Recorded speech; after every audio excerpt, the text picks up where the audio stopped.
নমস্কাৰ বন্ধুসকল, মোৰ অন্য এটা ভিডিঅ'লৈ আপোনালোকক স্বাগতম জনাই আহিছোঁ। যিহেতু বহু ব্যস্ত থকাৰ কাৰণে বহুদিন ধৰি আপোনালোকৰ আগত ভিডিঅ' আপলোড কৰিব পৰা নাই। এনে শ্বৰ্ট ভিডিঅ'সমূহ দিয়ে থাকোঁ আৰু মাজে মাজে তেনেকুৱা দীঘলীয়া ভিডিঅ' আজি বহুদিনেই হ'ল নিদিয়া। আজি নতুন এটা টপিকৰ ওপৰত আপোনালোকৰ আগত আলোচনা কৰিবলৈ ওলাইছোঁ।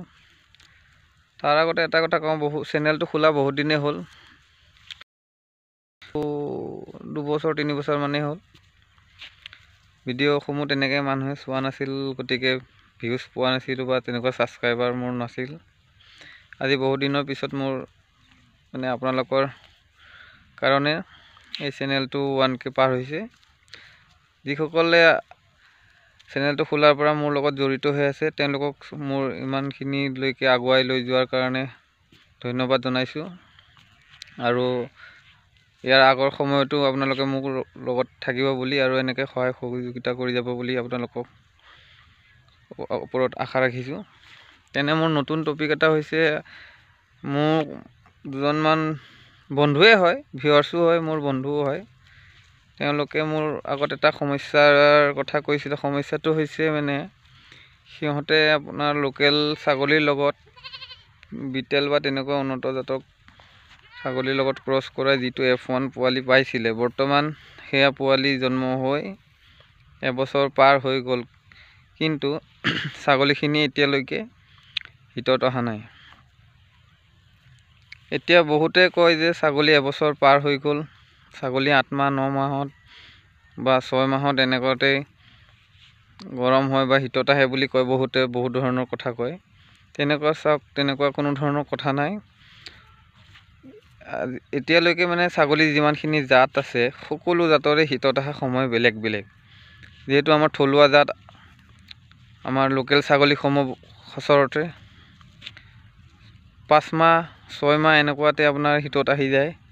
আৰু যিহেতু ছাগলীসমূহ আমাৰ থলুৱাভাৱে সকলোৱে পোহে কাৰণে কি হয়, ছাগলীসমূহ পথাৰতে এনেকৈ কোনো ধৰণৰ একো তাৰিখ গম নাপায় বা তেনেকুৱা ধৰণৰ বয়স বা একো নজনাকৈ ছাগলীটো নিজে নিজে আপোনাৰ পথাৰেদি ক্ৰছ হৈ যায়, যাৰ কাৰণে ছাগলীসমূহৰ স্বাস্থ্য বেয়া হয়। যিহেতু ছাগলীজনী নিজে 6 মাহ বা 5 মাহ তেনেকুৱা বয়স, নিজে যিটো গ্ৰ'থ হোৱা সময়তে সিহঁতে কনচিভ কৰে আৰু পেটত এটা বাচ্চা থাকে, যাৰ কাৰণে ছাগলীটো পিছলৈ চেহেৰা ইমান উন্নত হ'বলৈ নোৱাৰে। আৰু তাৰ পৰা যিবিলাক পোৱালি হ'ব, সেইবিলাক পোৱালিও আপোনাৰ তেনেকুৱা কমজুৰি পোৱালি হ'ব। আৰু বেলেগৰ যিখিনি সমস্যা, সেইখিনি সমস্যা মই বৰ্তমান নিজেও ভুক্তভোগী বুলি ক'ব পাৰি। মোৰো যিহেতু মই এতিয়া পথাৰত আছোঁ, মই ছাগলীসমূহ এৰি ৰাখিছোঁ। এই ছাগলীসমূহ চৰি আছে। এয়া আপোনালোকে যিখিনি এই ছাগলীজনী যে দেখি পাইছে, এই ছাগলীজনী বা তাৰ লগত 2টা পোৱালি হৈছিলে একেলগে। সিহঁতে বৰ্তমান আপোনাৰ 13 মাহত ভৰি দিলে।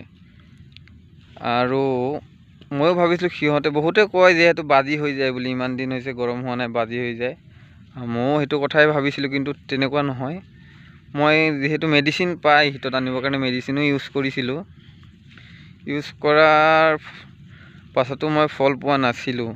যিহেতু সকলো বস্তুৰে এটা সময় থাকে, সময়টো যেতিয়া হ'ব তেতিয়াহে সিহঁতৰ সকলোখিনি ঠিক হ'ব। গতিকে মোৰো বৰ্তমান এতিয়া 13 মাহত সিহঁতে গৰম হৈছে।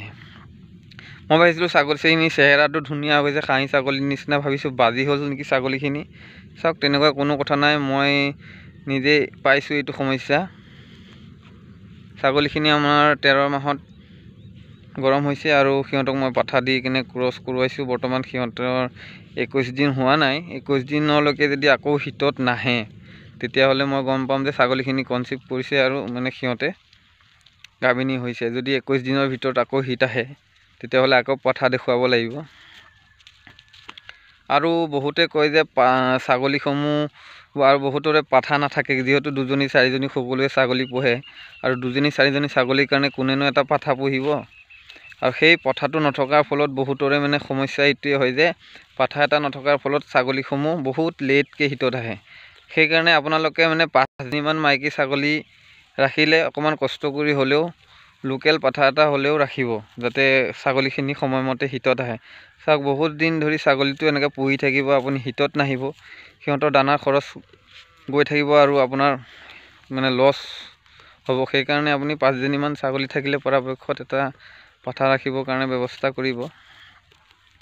আৰু কথাখিনি ইমানেই। তো ভিডিঅ'টো চাই কেনে পালে জনাব আৰু লাইক শ্বেয়াৰ কমেণ্ট কৰিবলৈ নাপাহৰিব। আৰু যিসকল বন্ধুৱে নতুনকৈ চাই আছে অনুগ্ৰহ কৰি চেনেলটো ছাবস্ক্ৰাইব কৰি লগতে থকা বেল আইকনটো প্ৰেছ কৰি দিব। তেনেহ'লে ভিডিঅ'টো আজিলৈ ইমানেই।